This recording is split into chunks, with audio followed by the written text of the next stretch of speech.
Hello, everyone, and welcome to the Criminally Mental Podcast, brought to you and sponsored by Manscaped. My name is Kody, or Schizophrenic Hippie. My name is Zachary Galloway, a.k.a. the Hebrew Hammer, and here to introduce our show is the friend of our show, Dead Man, the host of the VT Network.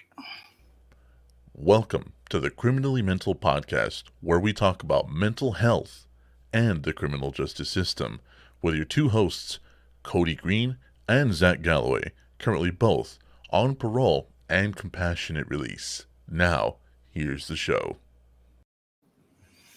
That guy could just read off a list of people who didn't survive the Holocaust, and it would sound beautiful. Oh my God, man.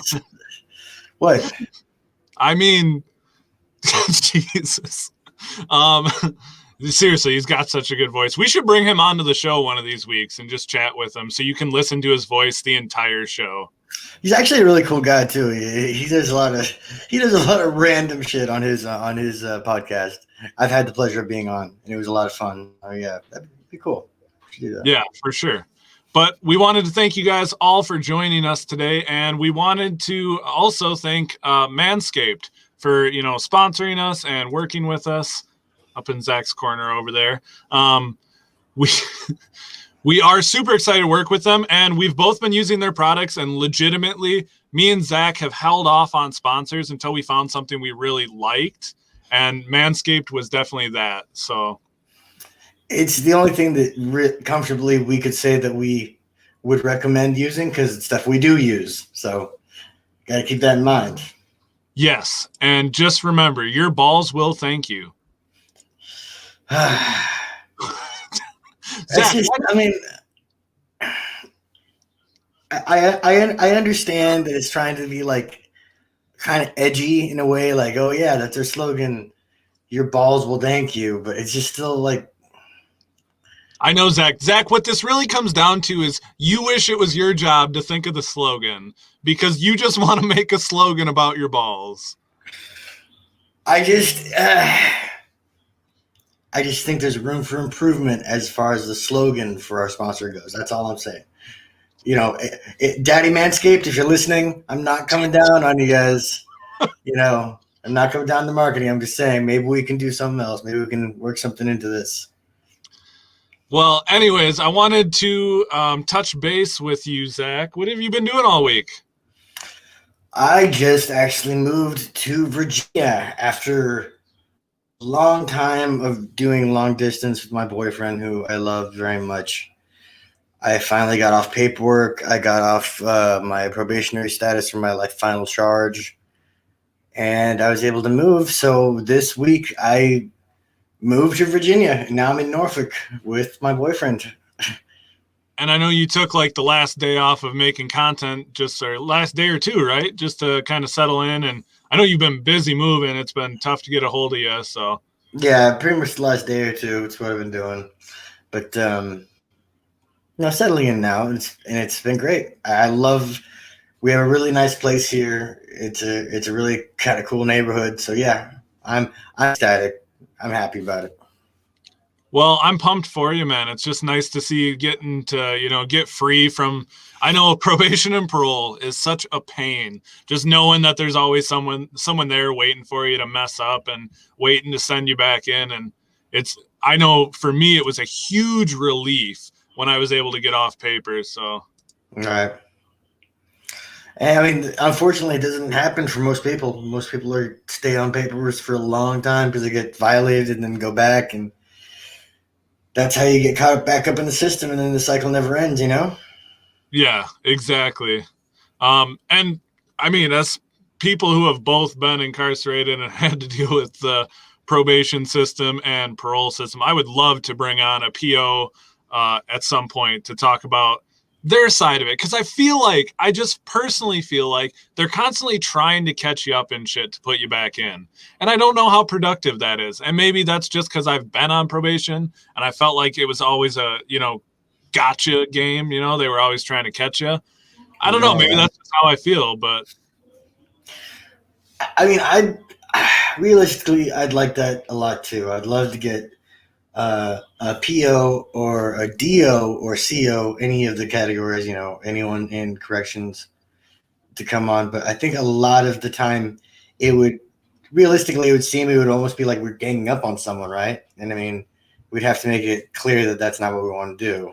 Yeah, exactly. So if you guys know of any cops or probation officers or correctional officers that you would be interested in being on the show or talk about, their experience at work regularly, just let them know, we are interested and we will try to not gang up on them. And I think we're both pretty good, like we both have had our issues, but we're also, recovered addicts. We're working through all of our issues independently, and I don't think I have as much of a grudge against like COs and police officers as I used to.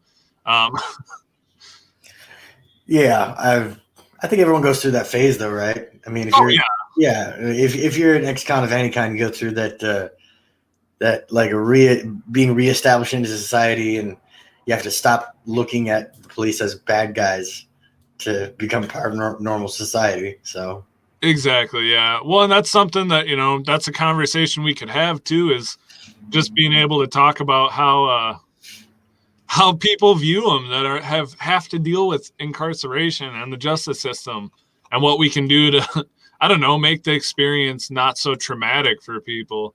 And I'm specifically talking about recently.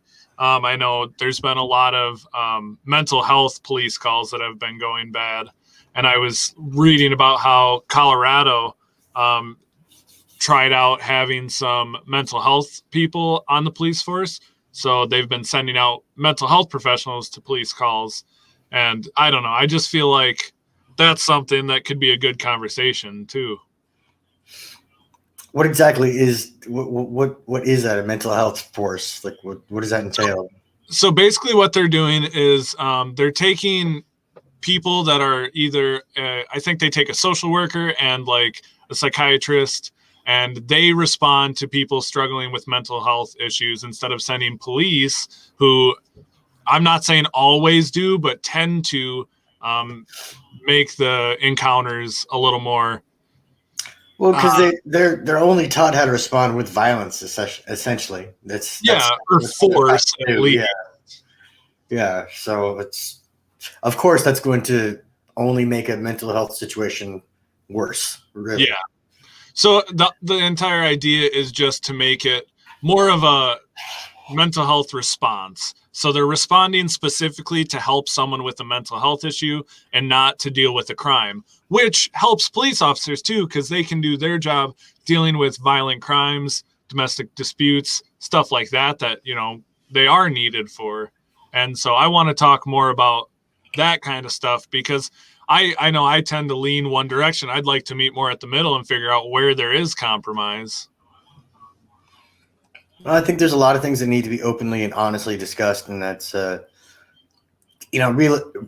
Ideally, if we could use this platform that we have here to actually have a place where we could openly and honestly discuss things without them being insulting, from one side of the fence to another, I think that'd be great. So, I mean, yeah, we should definitely do that. Yeah. Get a cop or a CO or something on the show.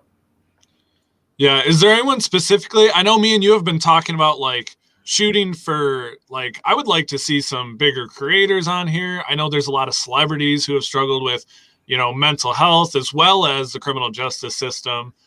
We've been tagged in a lot of videos of people either struggling with addiction or mental health, or just out of jail or prison. And there's so many like TikTokers specifically, but also now I'm seeing YouTubers and minor celebrities that I think would fit really well into what we're trying to do here. Is there anyone you would love to see on the show? I mean, nobody in particular stands out like any single person, because I don't really the kind of person I would want on the show doesn't really show up on my For You page, so I wouldn't know who they are. Yeah, I suppose. Like, ideally, what I would want is somebody from the other side of the fence, like I said before.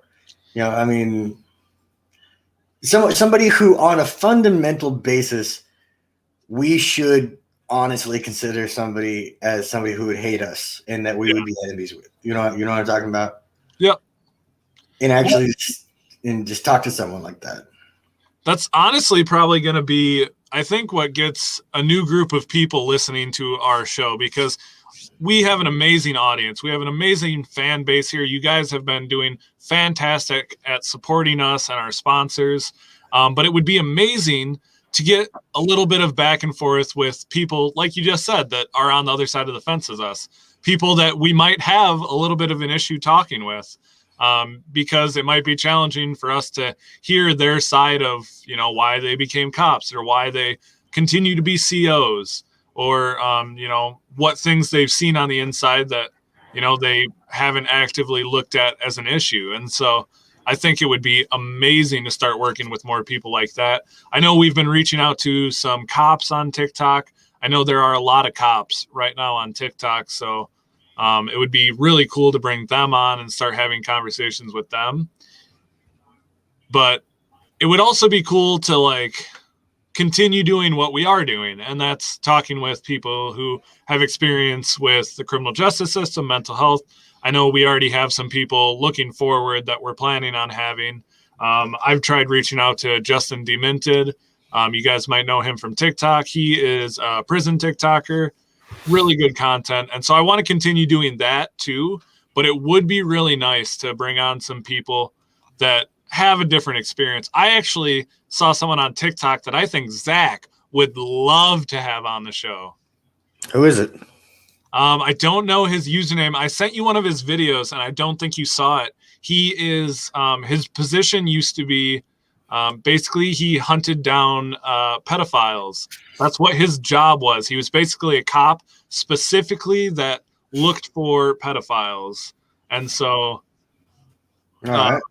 yeah, so I thought that would be interesting, because I know me and you have also been working on our, exposing predators on TikTok and making sure that TikTok is a safe place for people to be on, which, by the way, thank you for everyone tagging us in those videos too, because I've been getting a lot of those tags, and I think it's just really good to see the community trying to shut that stuff down. Yeah, it's been great to be part of so many people bring awareness to how much this is really happening on the platform.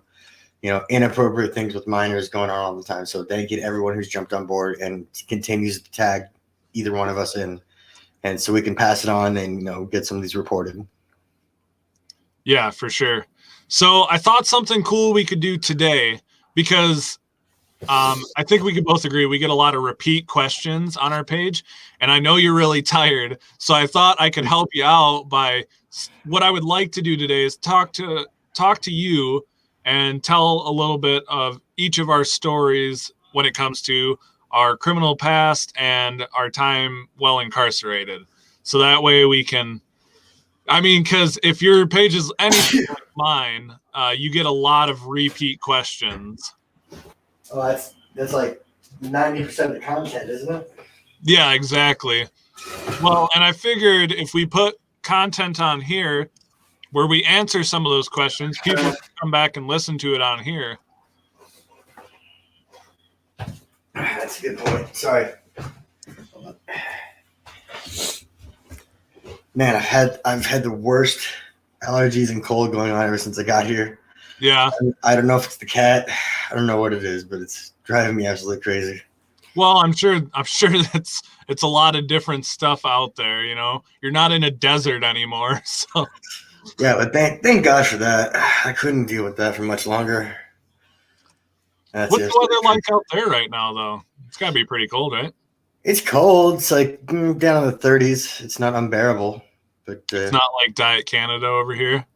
No, I don't think anything's quite like Diet Canada. So, well, before we get into the talking about our criminal past and criminal history, why don't we talk about the trip that we're planning? Fair enough. So we set up the GoFundMe to do our trip collaboration, and you guys have always came through and really helped us out. So this coming, what is it, March, right? Yep, it'll be sometime in March. Yeah, sometime in March, we're doing a collaboration, and I'm going to be coming out to Wisconsin, aka Diet Canada.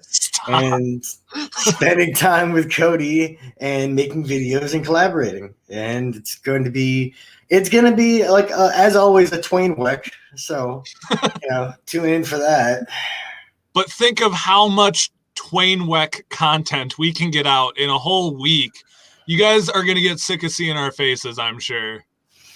I doubt that. Realistically, probably not. We'll see. I am excited to have you out, though. I have so many fun activities planned for our cold weather out here in Wisconsin, going on hikes and negative 30-degree weather. You're out of your goddamn mind if you're going to be doing that. Going on a hike it. What? No. No. No, it's not negative 30. Right now it's like negative 10 here. So, You say that with such confidence as that makes it any better. I mean, well, when you live here, you kind of get used to it. I don't, and I don't want to. So it's going to be terrible. Don't worry. We don't actually go out much when it gets this cold. So I would hope not. God damn, man. All right. So I thought we could start by talking a little bit about how, when it comes to criminal history and criminal activity, it always starts somewhere. And I think people don't realize that. So when they ask us like what our charges are, there's so much more to the story than just the charges we got slapped with. And so I thought you could start by talking a little bit about like what led you into your charges, and then I can talk a little bit about mine, and then we'll go into more what our charges are and how they came about. That's fair. Do you want to start, or do you want me to? It's up to you, man. I know you're tired, so I'm just. No, that's cool. So for me, all of my criminal behavior started at a very basic place. I had an addiction to painkillers. I had been an EMT, and I had a really bad back injury, and essentially, they just dropped me from health insurance and just out of the blue. It was like, okay, no more painkillers. So the next logical choice is heroin. So the first crimes I got busted with were like really stupid shit, shoplifting from Walmart, trespassing, really, really stupid things. And then it's like after the first couple times in county, where you do like a month here, a month there, and it's not too bad. And you get in and out that you don't mind getting in trouble as much. Then you get into worse things, That's when assault happens. And after you get down long enough, it just doesn't even matter anymore. So mine was just a bunch of small, stupid crimes that eventually led to the possession with intent, which was the large amount of drugs that I had, and the assault charge. What? How old were you when you got your first charge? Were you pretty young? Give me a second. I can't hear you right now.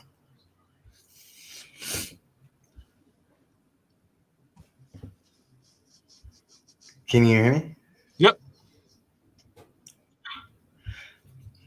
All right. I think my headphones just ran out of batteries. Sorry.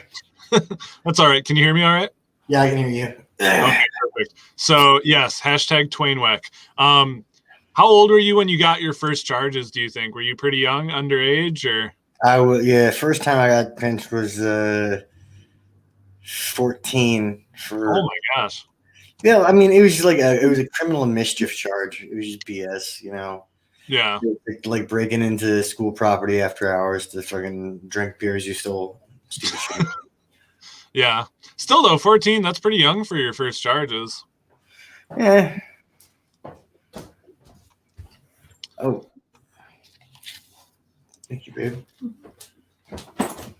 What would you say was like, I know you said like going in and out of county was kind of a tough spot for you. What do you think like the turning point was going from like the little petty crimes? I know you were like involved with some not so wholesome characters. Like what was the turning point? Like what age or? For me, it was so the people that I was associated with, there was a very it was a very real targeted sting that happened all at once. They took down, the house that I was working at. 3 of the people I worked with. A lot of them, never really saw court. They ended up, dying in some pursuit or some bullshit like that. It was a pretty hard hit. And it occurred to me that everyone I knew and cared about, or at least thought I cared about, was either locked up or dead, all in one fell swoop. And I didn't have anywhere to go. I was still very addicted to the substances I was addicted to. So I became like literally a hobo for a couple months. That's why I looked so terrible in those pictures when I finally got picked up. Yeah. Yeah, dude, your mugshot pictures are, oh my gosh, dude. I've seen some pretty intense mugshot pictures, but yeah, yours are scary, man. I was literally that guy living beneath the bridge at that point. Yeah. So that's insane. That's where I was at. So what about you though? Well, and so like for me, I lived in rural Wisconsin, so I did like some of the stupid stuff too. Like there's nothing to do where I'm from, so I'd get in trouble for like trespassing or doing stupid stuff like that. But I actually didn't have any charges until my big charge, and still to this day, that entire accident was all of the charges I've ever had besides a few speeding tickets. So for me, it was as soon as my schizophrenia started is when I started using illegal drugs, and mine just literally was because of my symptoms. It was just everything was. I felt like I didn't have a choice. I didn't want to go get medicated and be labeled as like a crazy person, but I also knew that I could get drugs that, it wouldn't fix it, but it would shut the voices up for a while, and it was almost like the lesser of two evils to be a drug addict than a crazy person. Yeah, exactly. And whether or not that's right, that's what my brain made me believe. Because how people are labeled anymore. Everyone sees how people that are schizophrenic are labeled and the stigma behind it. I grew up with a mom who was schizophrenic. I knew exactly what that looked like.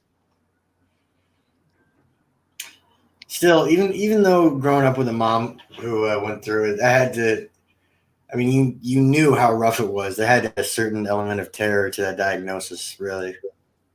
Well, absolutely. And I think that's why I avoided the diagnosis, because as long as I did drugs, I could just blame everything going on in my head on drugs. I could be like, oh, I'm not schizophrenic. I'm not having symptoms. I'm just fucked up on acid, And so the longer I did that, the longer I postponed, admitting to myself that I was having an issue. And I was delusional at the time, so it's not like that was my first thought. It wasn't until my wife and my mom started to tell me, they're like, hey, you need to go get help. And it still took me a year and a half, 2 years to go get a proper diagnosis. But in that time is when I had my accident and I got out and my house got raided. And so it was like I had all these charges piling up from a very short period of my life where I was just unwell, Right. But I think that also shows how different criminal charges can be for people. I'm not saying I didn't deserve my criminal charges. I messed up. I made the choices I made. I drove the day that I got my OWI charge. But also there's part of it where if medicine and, the healthcare system in America were a little bit better, I don't think I would have waited that long. I think if we had less stigma around mental illness, I would have went and got a proper diagnosis and treatment. So it's really tough to say, when I see people go into prison or jail, and you always have those Karens who know nothing about struggles that people go through, who will just automatically judge someone because they've been to jail or prison. My first instinct is, well, what's the backstory,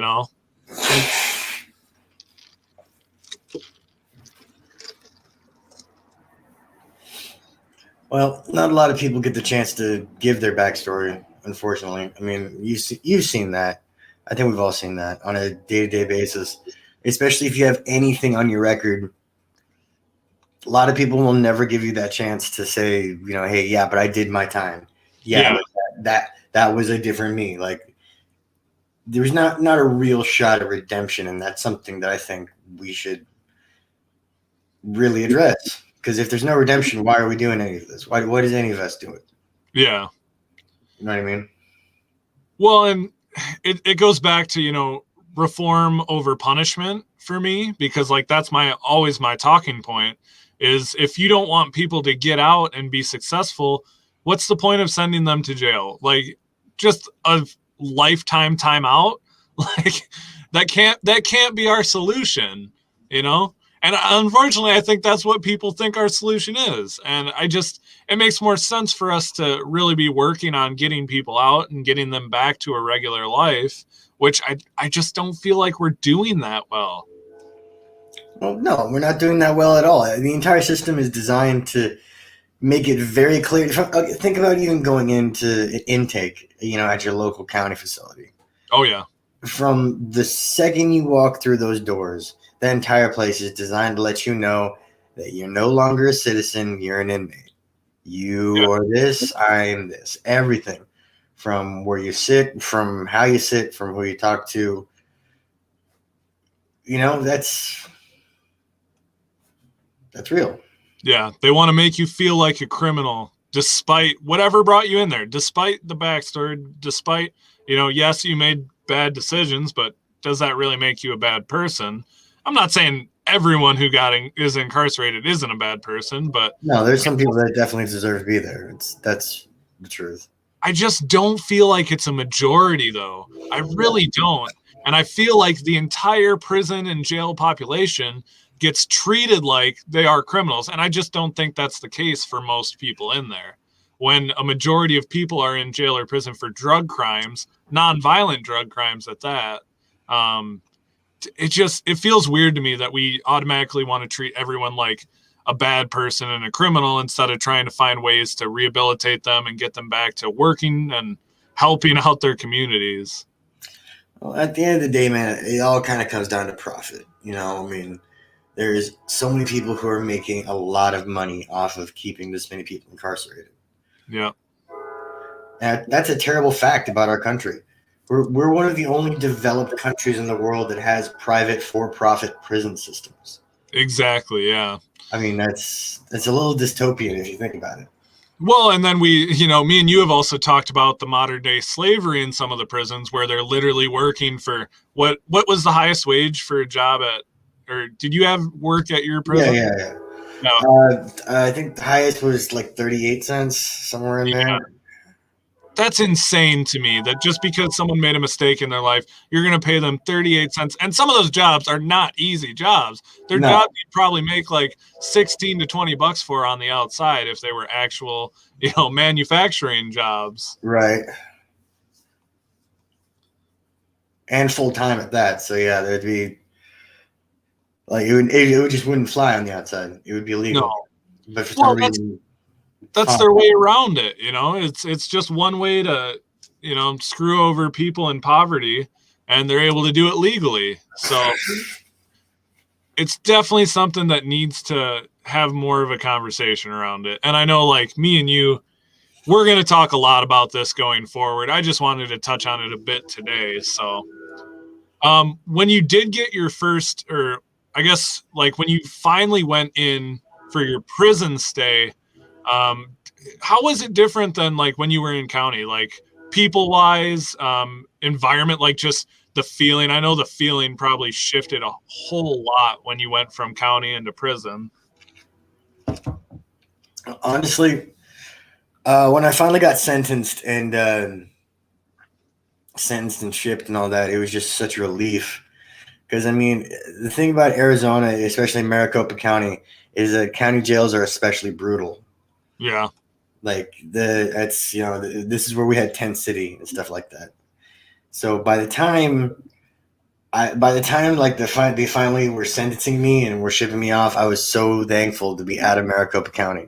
Finally, I'd be getting like 3 meals a day, So really, it was like my worries were over as soon as that happened. But that was just where I'm coming from. I know for a lot of people it was a lot different, but I already knew that I'd be spending a little bit of time away. Yeah. That wasn't a shock to me. Nothing. I wasn't surprised at all, to say the least. Yeah, that makes sense. But that's how it was for me. What about for you? Like, what?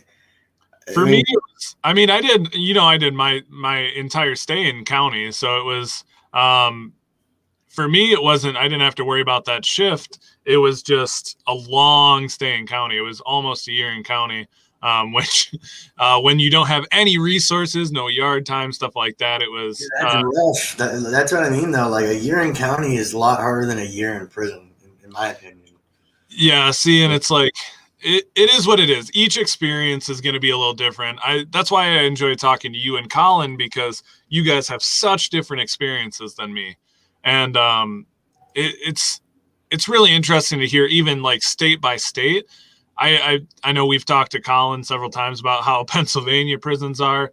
I'd love to bring people on from other states, because I've heard some very disturbing things about prisons in Texas. I've been getting tagged in those videos too.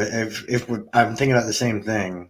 Yeah. So there's a couple that me and you have been getting tagged in a lot. They tag us together usually, and so it'd be interesting to see like the difference between some of our state-run prisons, some of the for-profit prisons, and really show how they differ.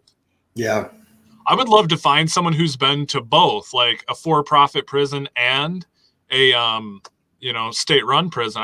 That would really interest me to have someone who's been able to see both. And because I've actually heard one person, and I don't remember who it was, but it was a TikToker, and they said that they've been to both and they preferred for-profit prisons because they had more stuff they could get on commissary, stuff like more resources and stuff. But I would love to hear that from a few different people's opinions, because I just have a hard time believing that it would be better for profit, because in my mind, for profit means they're cutting budgets, they're getting by with as little as possible. Yeah, of course. I mean, it kind of goes hand in hand, but at the same time, for profit also means competition if that's the way the market is running.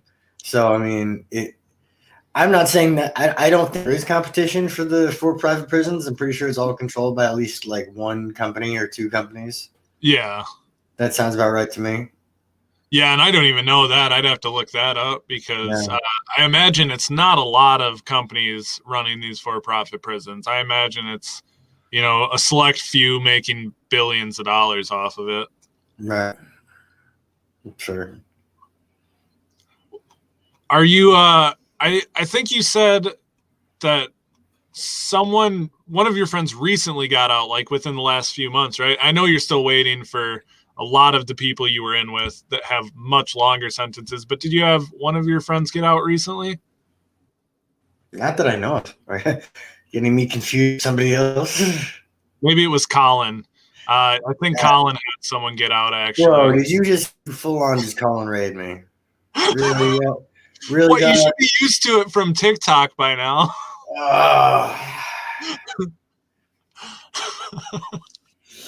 You just call and raid me on my own show, dog. Wow.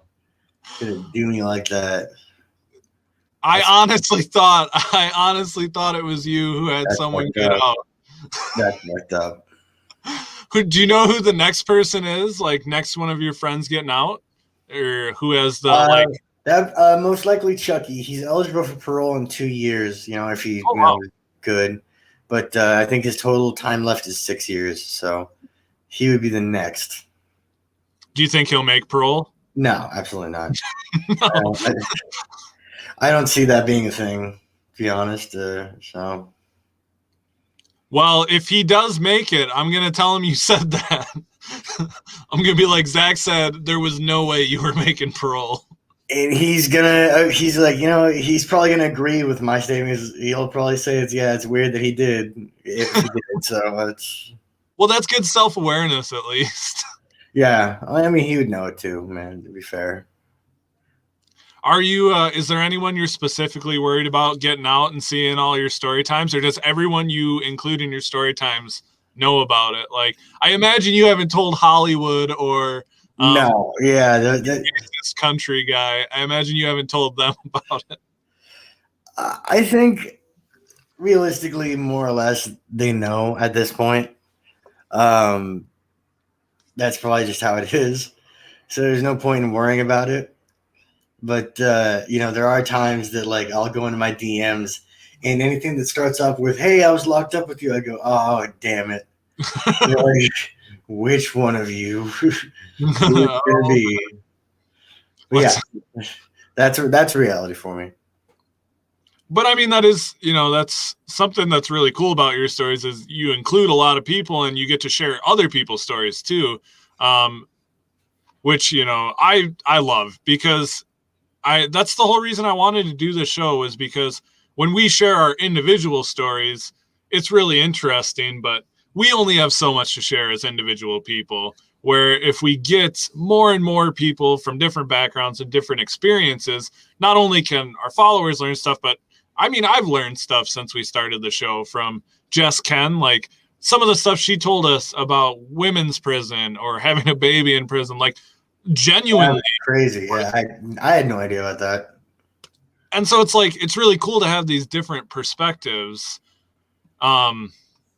Do you plan on doing any like going to prisons and speaking at all, or is that something you're looking at doing in the future? Or? Man, that's something that people ask me all the time. Like, do I want to do prison outreach sort of things?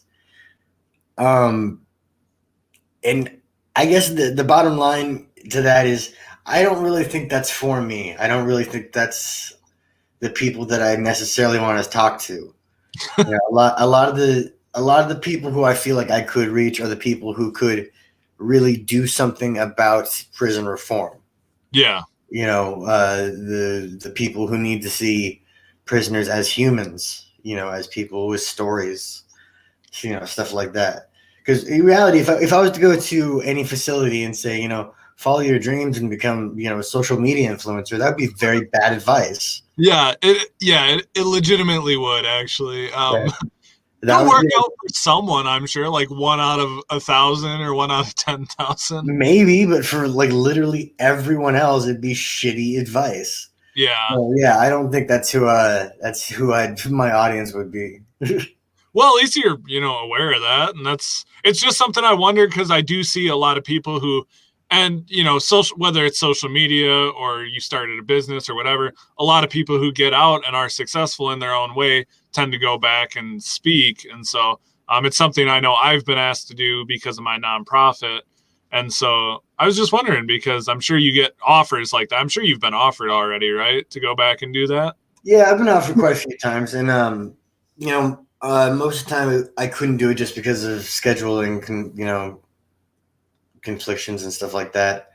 But I do like doing talks or even like Q&A at like recovery houses and stuff like that, who are open to hearing somebody who doesn't necessarily do the steps, and does alternative recoveries and other sort of ways to sobriety and being clean. I like doing those. Yeah. So I think what you're saying is you'd rather help people maybe already released, trying to like better themselves or move forward from the BS that they've been through. More or less, yeah. Yeah. I mean, and that's kind of like because I didn't do like such a long stay in like incarceration and I didn't feel like I could help as much inside of jail or prison. That's why I started my nonprofit that helps people find jobs because that's one part, that I was like, hey, I can help people with that immediately when they are released. Even if it means prepping them before they get out, that's fine. But it's just like, I think it's the same thing with me. Like, I just didn't feel comfortable being in there and, trying to like the same thing you just said. What am I going to do? Tell them like, hey, maybe you can make it as a TikToker. Yeah, it's an awkward conversation, really. Yeah, well, and that's the other cool thing is something we should do in the next couple of weeks is I know you just talked about addiction and recovery, and so I am all about talking about people taking non-12-step paths to recovery because I actually did start off in a 12-step program and kind of, moved away from it because I didn't feel like it was right for me.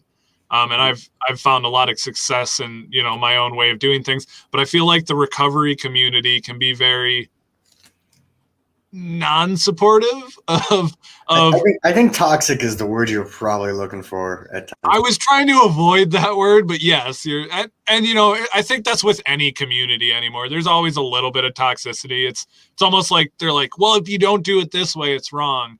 And I think there's so many different ways that people can recover, and I think people have different definitions of recovery too. So I would love to start doing a little bit more about addiction and recovery, since that's another thing that both of us have definitely been through and really don't talk about a lot. Right.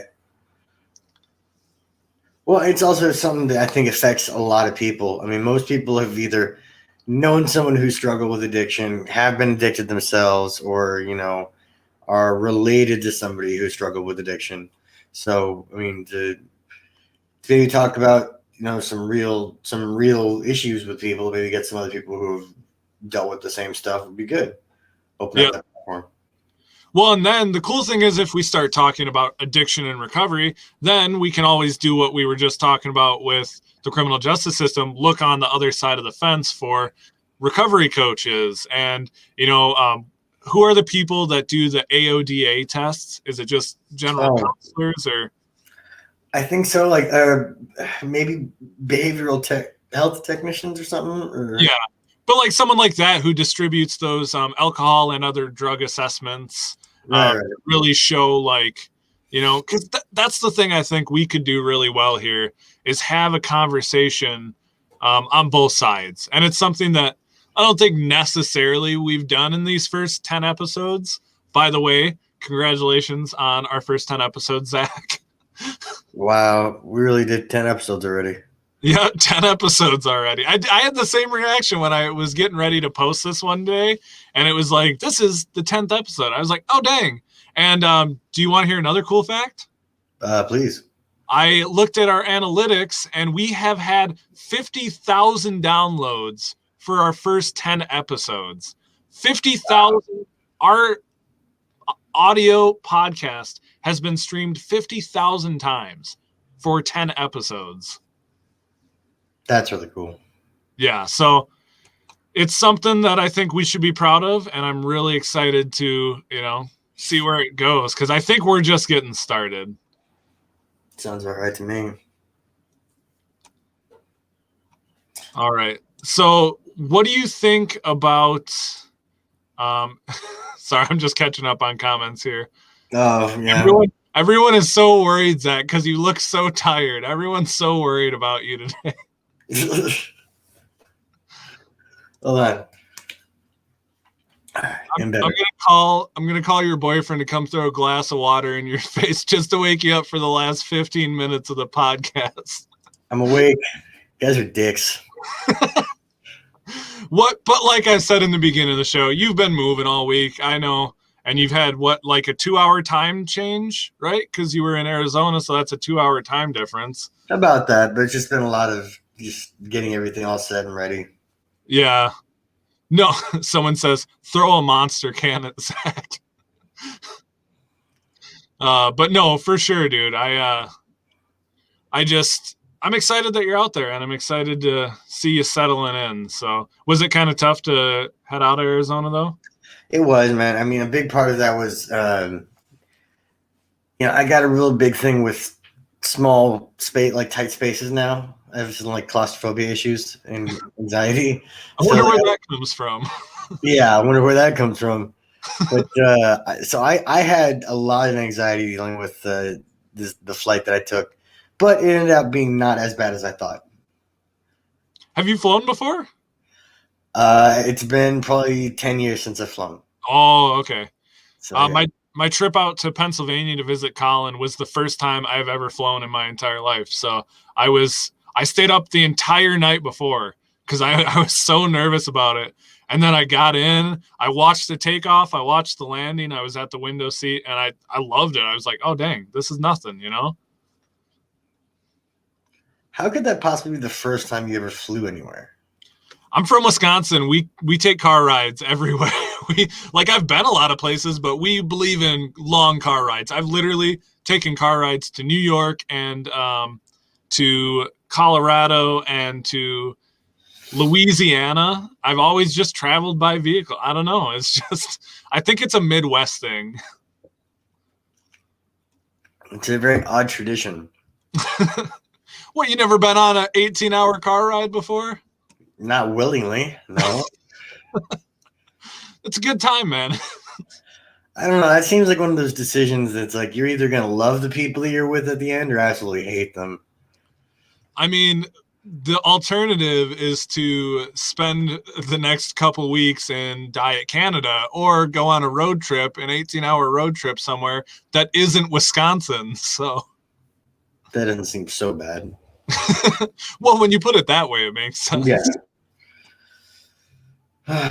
Man. You've been growing quite a bit, man. You ever notice that? Did I notice that?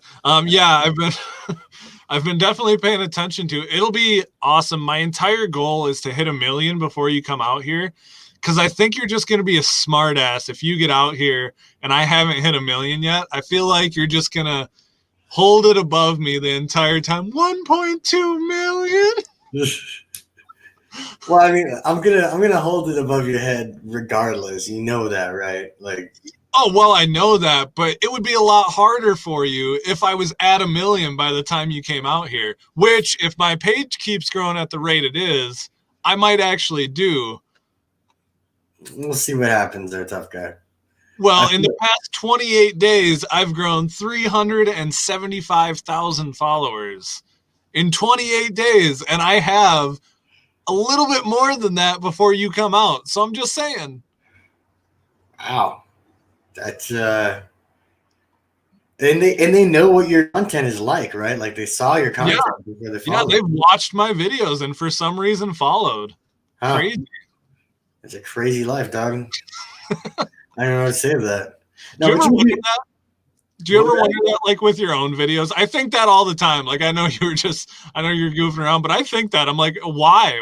Why did you guys stick around? Like, why is there this many people here?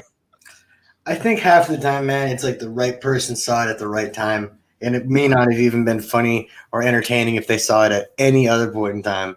You know what I mean? Because there are some things I'm like, you guys really like that video? Like that, I put zero thought into that, took no time. And that's when you like. Yeah, well, did you see my recent video that blew up, like, last week? No. Shortly after that episode I had, there was a guy who he made a TikTok where he was pretending to stir, like, a chocolate milk. And I reacted to the video, and he said he had schizophrenia, and there was no chocolate milk there. And I reacted to it, and it's literally got like 300,000 likes. And I'm like, why? Why this video? I've made 2 weeks worth of good educational mental health content, and you take a 15-second video that's just a bullshit joke. It literally took me 20 seconds to record, and that's the video you blow up. It's just kind of the curse of what we do, man. Honestly, like that's why all the ones that I want attention from, I'll send to you directly. Like you do that, I've noticed that. Yeah, that's me saying like, hey, bro, I took a lot of time on this video. Could you take a second and tell me I did a good job? Like that's all that is, realistically. Well, and those are funny enough. You've sent me a couple that like didn't blow up, and I think they're some of your funnier videos too. And I was like, it sucks when you do put a lot of effort in and it doesn't go anywhere.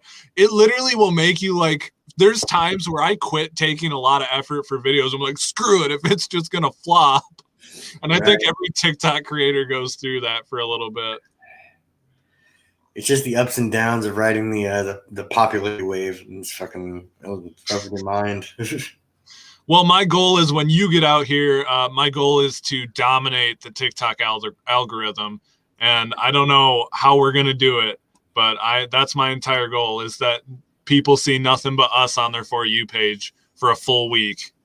People are going to be so pissed.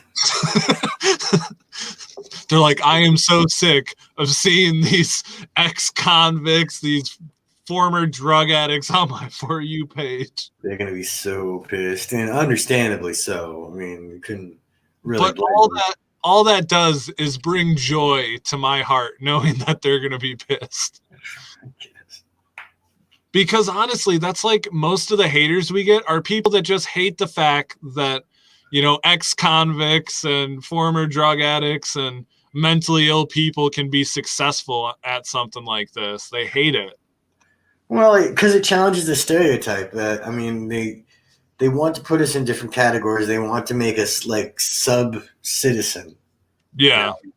And when someone comes along from that class that they've created for us and actually is successful or makes money doing whatever it is they're doing, it challenges that ideology that we're, beneath the normal citizen somehow, or like it's incredible when we're successful. You know what I mean? Does that make any sense? No, yeah, I think you nailed it. That makes a lot of sense.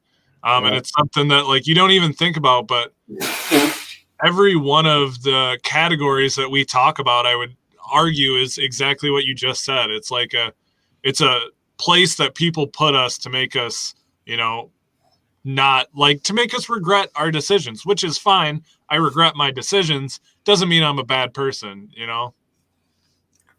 Well, I think it's kind of hard because when you have a system that's designed as punishment instead of rehabilitation, you admit that there is a arbitrary line somewhere between making someone feel bad for what they did and also trying to build them back up into someone that you want them to be.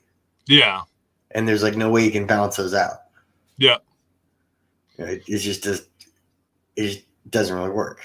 No, it definitely doesn't. Well, and I would love to, continue talking about how we can, as former convicts, work on reform, and not only reform, but work on changing people's minds about, what society believes about us, because I know very few former convicts and recovered addicts that are genuinely bad people. Don't get me wrong. I know a couple. There definitely are some bad people. I mean, we're not going to lie and say that that's not a real thing. No, for sure. But the idea that everyone involved with criminal activity, everyone who's ever done drugs, everyone with serious mental health issues is some sort of bad person or some sort of like blight on society is something that I think we are actively working on with this podcast, and I would argue with our TikToks too. Well, I mean, that's the idea. And I think that's one of the reasons that we get as much hate as we do. Oh, yeah.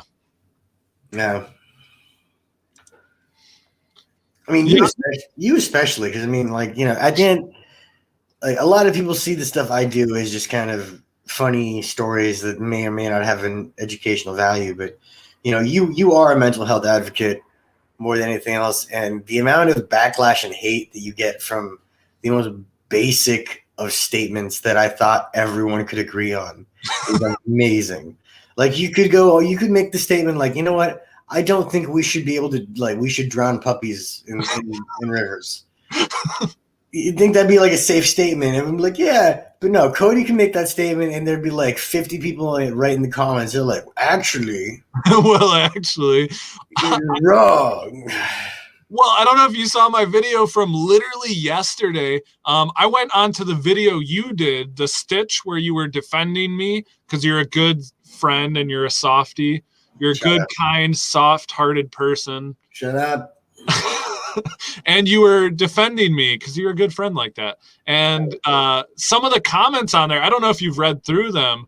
Some of the comments were literally like, well, it's his fault because he's disabled. He doesn't need to be online.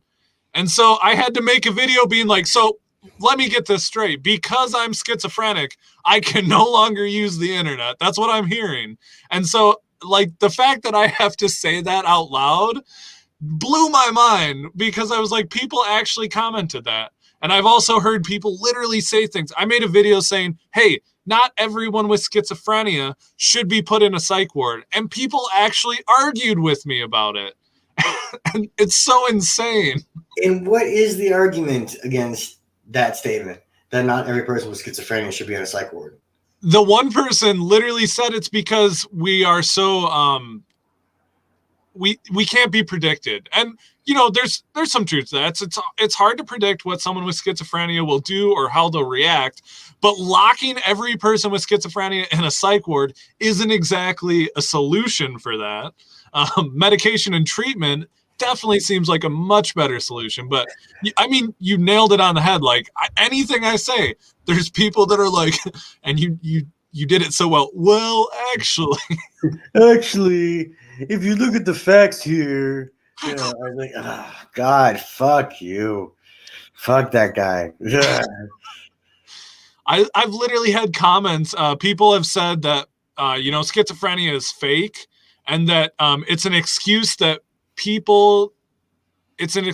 serial killers use to get off of their charges. And I'm like, you realize just because someone pleads insanity does not mean they still don't go to prison. They might go to a prison ward or to a psychiatric facility, but that's there's not how no that game that works. time. Yeah, it's not how that game works at all. So, but yeah, so, and, you know, part of it is the bigger we get, the more hate we're going to get, because people just don't like seeing us succeed, is what it is. I love when someone asked me in my comments the other day, is it ever scary working with somebody with schizophrenia? And I was like, of course, but I mean, it has nothing to do with the schizophrenia. He's just a weird fucking dude. Like, that's a way more valid statement, to be honest. Like, yeah.